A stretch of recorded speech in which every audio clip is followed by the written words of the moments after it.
Ahora vamos a ver el tema del resultante de un sistema de vectores. Cuando tenemos un conjunto de vectores que actúan en un punto, nosotros podemos obtener un vector que sea representante de todo ese conjunto de vectores. Y ese vector que obtenemos como resultado precisamente se le llama resultante de un sistema de vectores. Entonces, recuerden que vimos también un método que era el del polígono y vimos el método del paralelogramo, aunque también podemos utilizarlo, podemos hacer este método de manera analítica. Bueno, vamos a empezar a trabajar con la fuerza 1. Miren, tenemos esta fuerza 1 y lo que voy a hacer es que cada uno de estos vectores voy a obtener sus componentes en X y en Y. Vean, por ejemplo, de este vector voy a obtener su componente en X, de este otro vector su componente en X, este otro vector ya está en X, de este otro en X, de este otro también en X, este no tiene componente en X, de tal manera que me queden todos los vectores en X, ya sea a la derecha o hacia la izquierda, para que únicamente lo que haga es una sumatoria. Una sumatoria algebraica. Los que van hacia la derecha serán positivos, los que van hacia la izquierda serán negativos. Lo mismo voy a hacer con Y. Voy a proyectar este vector en Y, este otro vector en Y, este otro vector en Y, este otro también en Y. De tal manera que después voy a hacer una sumatoria algebraica. Los que van ascendiendo serán positivos, los que van descendiendo serán negativos. Y de esa manera podré obtener la sumatoria por una parte en X y por otra parte sumatoria en Y. Y esas van a ser las componentes de mi vector resultante. Bueno, entonces vamos a ir trabajando poco a poco. Ahorita vamos a trabajar con esta fuerza 1. Miren, esta fuerza 1, si nosotros la proyectamos de acuerdo al ángulo que nos están dando, este ángulo, la vamos a proyectar en X y también la vamos a proyectar en Y. Entonces, este cateto de este triángulo rectángulo que se formó cuando la proyecto en X, este sería F1, X. Y cuando la proyectamos en Y, este elemento que está aquí es idéntico, este de aquí es idéntico a este otro lado. Entonces vamos a decir que esta es la fuerza 1 en Y. Y sabemos por el ángulo que nos están dando que este es el cateto adyacente. Y sabemos que este cateto es opuesto al ángulo. Es el cateto opuesto. Ya identificamos todos nuestros datos. Ahora, el siguiente paso pues es aplicar las funciones trigonométricas. Vamos a tener seno del ángulo es igual a cateto opuesto sobre hipotenusa. Vamos a sustituir. Entonces, seno de ¿cuánto? De 28 grados es igual al cateto opuesto. Este es el cateto opuesto que es F1Y sobre la hipotenusa. Esta hipotenusa que vale 47 newtons. Entonces, despejo F1Y de tal manera que esto que está dividiendo pasa multiplicando. F1Y es igual a 47 por el seno de 28 grados. Entonces hago mis operaciones, tendría 47 por el seno de 28, eso me da 22.07. 22.07. ¿Qué unidades estoy trabajando? Newtons. Ahora vamos a trabajar con el coseno del ángulo. Coseno del ángulo es igual al cateto adyacente sobre la hipotenusa. Sustituimos y nos queda coseno de 28 grados, porque es el mismo ángulo, es igual al cateto adyacente, que es F1X, sobre la hipotenusa, esta hipotenusa que vale 47 newtons. Entonces, despejo un F1X, este elemento que está dividiendo pasa multiplicando. F1X es igual a 47 por el coseno de 28 grados. Entonces hago mis operaciones, 47 por el coseno de 28 grados. Y eso me da como resultado 41.50. 41.50 newtons. Noten ustedes que tanto en este valor como en este otro valor usé las aproximaciones. Aquí me daba 22.060 y tantos. La siguiente cifra era mayor a 5, igual a 5, por eso subió a 0.07. Y también aquí era 0.49. Como la siguiente cifra era un 8, entonces subió a 0.5. Entonces, ya tenemos esas primeras componentes. Vamos a las componentes de este otro vector que tenemos aquí. Entonces, cuando nos ponemos a trabajar con este otro vector, lo haremos de la siguiente forma. Ahora, de acuerdo a este ángulo que me están dando, voy a formar este triángulo rectángulo. Entonces, aquí tengo un cateto y este es otro cateto. Este cateto de aquí es el cateto adyacente. Cateto adyacente. ¿A qué? Al ángulo. Y este es el cateto opuesto. Entonces, nosotros cuando tenemos este vector y lo proyectamos en X, me queda esta proyección, esta que tenemos aquí. Y esta proyección que tenemos en esta parte es la misma que tenemos acá arriba. Entonces va a ser la fuerza 2 en X. Y después este vector lo proyecto en Y. Esta es su componente. Es la fuerza 2 en Y. Sabemos que siempre horizontalmente son X y las verticales son Y. Entonces, una vez que ya identificamos esto, vamos a aplicar nuestras funciones trigonométricas. Seno del ángulo es igual al cateto opuesto sobre la hipotenusa. Sustituimos seno de ¿cuál es el ángulo? Es el ángulo de 40 grados. Es igual al cateto opuesto. ¿Cuál es el cateto opuesto? F2X. Sobre la hipotenusa. ¿Cuánto vale la hipotenusa? Vale 30 newtons. Entonces, esto lo paso multiplicando, me queda F2X es igual a 30 por el seno de 40 grados. Entonces tenemos 30 seno de 40 grados, eso me da como resultado 19.28. 19.28 newtons.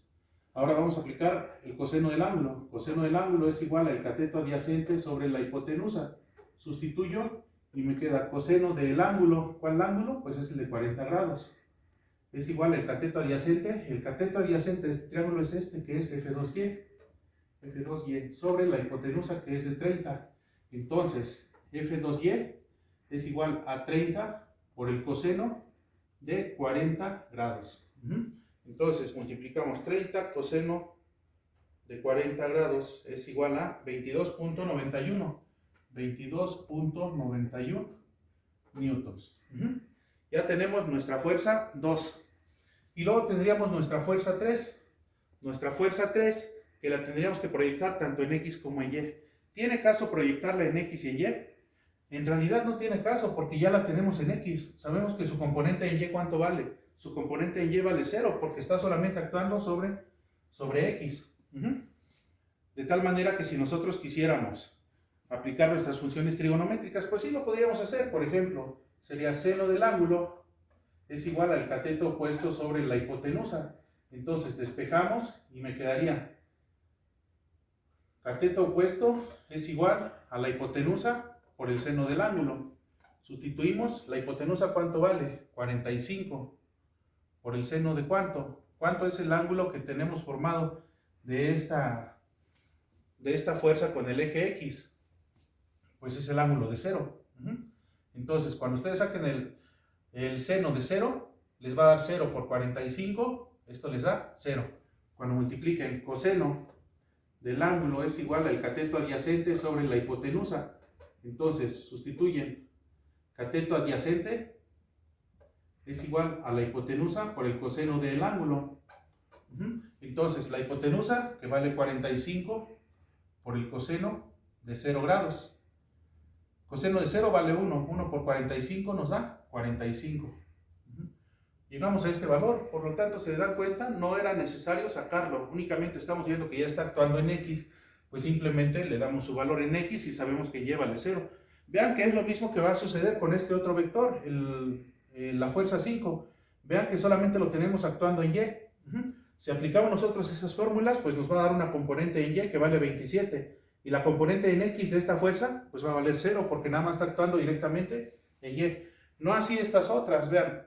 ¿Por qué estamos sacando tanto la proyección en X como en Y? Porque están inclinadas, no están directamente establecidas sobre X o sobre Y. Por lo tanto, debemos sacar sus componentes. Y vean que esto es muy parecido a lo que habíamos hecho ya previamente. Entonces, tenemos este otro elemento de aquí, pues vamos a sacar de una vez este triángulo rectángulo. Entonces, ¿este qué es? Cateto opuesto. Y este de aquí es el cateto adyacente. Este cateto opuesto es la fuerza 4. ¿En qué? Pues en Y. Y esta es la fuerza 4 en X. Entonces, vamos a aplicar las funciones trigonométricas. Seno del ángulo es igual al cateto opuesto sobre la hipotenusa, de tal manera que sustituyo, me quedaría seno del ángulo, ahora vale 25. 25 grados es igual al cateto opuesto, que es F4Y, esta de aquí, sobre la hipotenusa que vale 38. Despejo y me queda F4Y es igual a 38 por el seno de 25 grados. Entonces tenemos 38 seno de 25 y eso nos da 16.06 newtons. Y luego tenemos el coseno del ángulo. Coseno del ángulo es igual el cateto adyacente sobre la hipotenusa. Sustituimos valores y me quedaría coseno de 25 grados, que es el ángulo, es igual al cateto adyacente, que es F4X sobre la hipotenusa, que vale 38. Despejamos nuestra incógnita, que es F4X, y este es igual a 38 por el coseno de 25 grados. Entonces tenemos 38 coseno de 25 es igual a 34.44. 34.44, estos son newtons. Y ahora ya nada más nos faltaría de este otro vector. Porque este ya dijimos que solamente tiene componente en Y, no tiene caso sacar, bueno, aplicar nuestras funciones trigonométricas. Ya nada más este es el ángulo, pues este es el ángulo que se está formando. Este es el triángulo rectángulo que se está formando. En donde este de aquí, pues es el cateto opuesto, y este de aquí es el cateto adyacente. Y este cateto opuesto es la proyección de la fuerza 6 en X. Y este de aquí, vean que va desde este punto hasta este otro, no se confundan. Aquí es nada más la fuerza 5, esta que está aquí, pero nosotros la proyección de esta fuerza es hasta este punto. Es el cateto adyacente y es la fuerza 6 en Y. Entonces vamos a aplicar las funciones trigonométricas. Tendríamos seno del ángulo es igual al cateto opuesto sobre la hipotenusa. Entonces sustituimos y me queda seno del ángulo, que es de 23 grados, es igual al cateto opuesto. Este es el cateto opuesto, es la fuerza 6 en X. La fuerza 6 en X sobre la hipotenusa. ¿Cuánto vale esta hipotenusa? Vale 53. Entonces, ya nada más vamos a despejar. Fuerza 6X es igual a 53 seno de 23 grados. Entonces tenemos 53 seno de 23 grados. Eso me da como resultado 20.71. 20.71 newtons. Y luego aplicamos el coseno. Coseno del ángulo es igual al cateto adyacente sobre la hipotenusa. Sustituimos. Coseno de 23 grados es igual al cateto adyacente, que es este de aquí. Es la fuerza 6Y sobre la hipotenusa, que vale 53. Entonces, F6Y es igual a 53 por el coseno de 23 grados. Entonces tenemos 53 coseno de 23, eso nos da 48.79. 48.79 newtons. Vamos a continuar entonces el siguiente.